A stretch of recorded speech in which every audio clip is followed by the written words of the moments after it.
Okay, this is the soggy skin test, the second test of the BandAid test.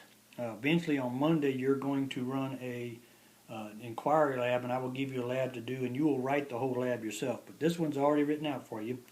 Basically what you're doing here is you're trying to see if the moisture can come through the BandAid, because a good BandAid will not allow the moisture to stay on the scab, which makes it soggy and bacteria can get to it. So the BandAid should basically breathe. Okay, so a good BandAid that breathes will get a score of 5. A bad BandAid that doesn't breathe will get a score of 1. So we're going to take BandAids and we're going to put about a centimeter apart, A, B, C, D. Once again, we're going to open up the package, label A, B, C, D, just like we did yesterday. Put them about a centimeter apart on a piece of construction paper.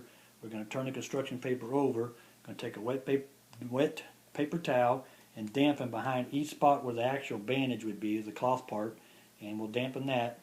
And then you're going to turn it back over. You're going to tape it up against the wall. Then you're going to take a composition book or your notebook or something, and you're going to fan it. You can take turns being the fanner. You're going to fan it for about 15 minutes. Once that 15 minutes is over, then you take it off the wall, and you're going to peel the Band-Aid up to see if there's any moisture under the cloth part of the Band-Aid. Not on the back, but we're talking underneath the Band-Aid.